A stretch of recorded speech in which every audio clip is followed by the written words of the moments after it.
दुलाराय बुहुमनि ख्रिस्टीय फोथायारि सुबुंफोरा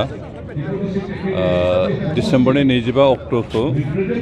बर'दिन हिसाबै मानियो मानोना बे साना जिसु ख्रिस्ट'नि जोनोम सान होननानै गासिबो गनायो।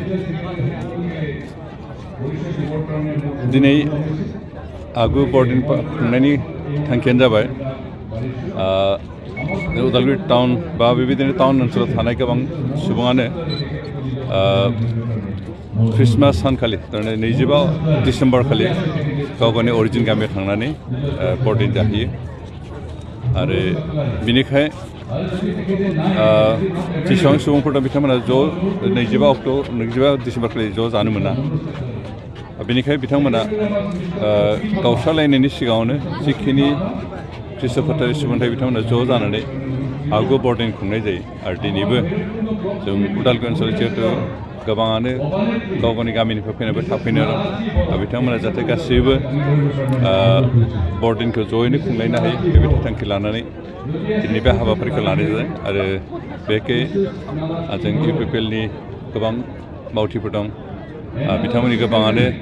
बेबायदि ज' जाज्लायनो खाबु मोनबाङा बेनिखायनो बे बर'दिननि सिगां जों बेबायदि ज' जुथुमलायनानै बर'दिन जानायजों लोगोसे जोंनि गेजेराव मोनसे खौसेथि अनलायनाय बे बाथ्राखौ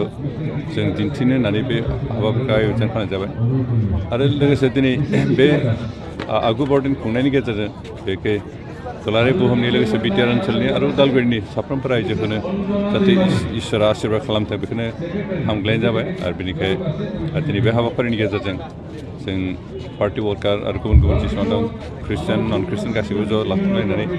मोनसे खौसेथि मोनसे अनलायनाय बेबायदि बारहावा सोमजिनाय लोगोसे जों गोरोबलायनाय गोजोन थासारि लाबोनायनि गेजेरजों उदालगुरिनि जौगानायनि थाखाय उदालगुरिनि मोजांनि थाखाय जाहाथे खामानि मावनो हायो बेखौनो हास्थायनानै बे हाबाफारिखौ लानाय जादों। आसा खालामदों फैगौ समफ्राव जों ज'यैनो खामानि मावलांनो हागोन जों उदालगुरिनि जौगानायनि थाखाय खामानि मावनांगोन बिभिन्न हारि हारिसा दंबाबो जों गोरोबलायनानै जों जे एखे सुबुं बे बाथ्राखौ गोसोआव लाखिलायनानै जाहाथे खौसे जानानै खामानि मावलांनो हायो बेनिखाय जाहाथे जोंनि सोरजिगिरि आफा इसोर जोंखौ आशीर्बाद खालामो बेखौनो हास्थायनाय जाबाय। जों आसा खालामदों जे दिनैनि बे हाबाफारिनि गेजेरजों लोगोसे भैरबकुन्द समस्तिनि गासैबो सुबुं लोगोसे उदालगुरि जिल्लानि गासैबो सुबुंफोरखौ जाहाथे फैगौ बर'दिन समाव आफा इसोरा आशीर्बाद खालामथों बेखौनो अनसायनाय जाबाय गाहाम हामग्लायनाय जाबाय। दा फैबाय थानाय समाव गोदान बोसोर आरो बर'दिननि रायजोआव मा मेसेज